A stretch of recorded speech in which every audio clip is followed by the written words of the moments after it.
Okay, so what I'm going to show you is how you can use a dictionary to help you find your verb endings when you want to use verbs. For example, what can happen sometimes is you might want to say the sentence, I live in Alsford.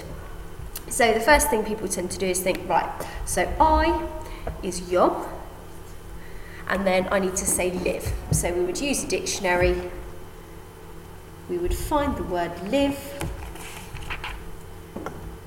Okay, here is the verb live, if I just zoom in on that. Okay, so the verb I want is vivir, live, so I can just put in my sentence, yo vivir. I'll zoom out a little bit. Yo vivir in Oxford. And that's a fairly common error that people might make. However, it's an easy one to rectify if you know how to use a dictionary properly, okay? The problem with this, first of all, is as you know already, you don't actually need to use yo in a sentence. The pronoun for I, you, he, she, all the ones that we know now, you don't need them in your sentence. Therefore, using this word, it is almost impossible to tell now who is doing the action if we haven't said I. So in Spanish, the most important thing is changing this ending to match the person you want to talk about. Now, as you may know, for most tenses, you just need to take off your IR and you will add something onto the end of it.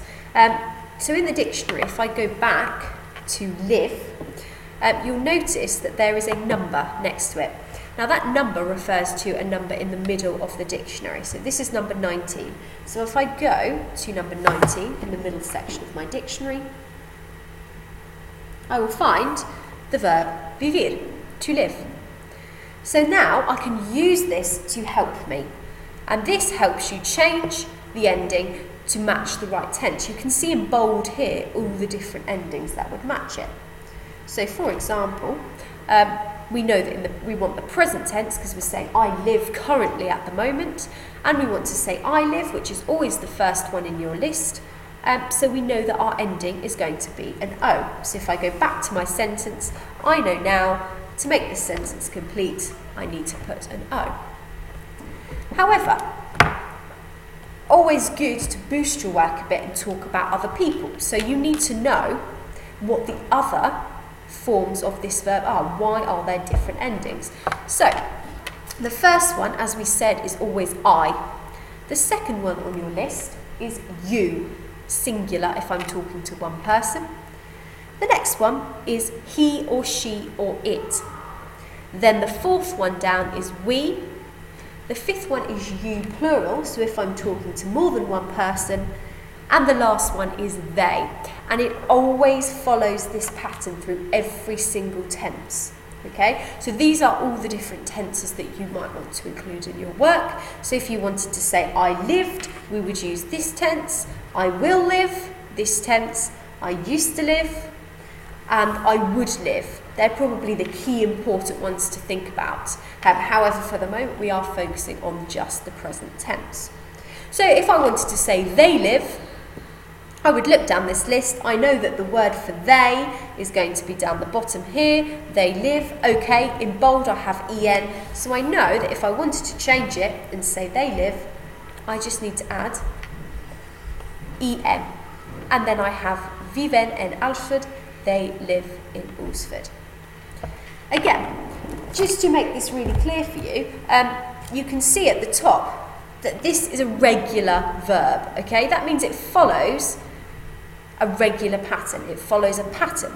And there are other verbs which are similar to it as well. So you might find, for example, if I'm going to look up, I want to say I run. I run. So I go in my dictionary to run. And what I find, again, I need to make sure that I'm looking at the verb. So here I've got two options. I must make sure I'm looking at my verb. And what you will always get is your infinitive, correr. So I know that I've got ER on the end, so it must be my infinitive. And it's taking me to 18. So what you should normally do is before you go to the middle of the dictionary, just make a note of your infinitive. So we know our infinitive is correr, to run. So I go back to my middle section of my dictionary. I go to 18. What I find is a completely different verb. That doesn't mean you've looked it up wrong. What it means is that correr and comer work in exactly the same way. They are both regular, so they follow the same pattern. So you can ignore the bits that aren't in bold and focus on the bits that are, because they are your endings. So now if I wanted to say I run, I would take off my ER ending here, and what I would add in its place would be the bold ending. So corro would be I run. If I wanted to say, for example, they run, I'd look down my list again, and I know that the ending is en. So again, I'd make sure I have my stem here, and I would add my en. Corren, they run. So that's just a basic introduction to how you can use a dictionary effectively. What you must make sure is you look up your infinitive first, and then you must do something to it before it will be attached to a person or a tense.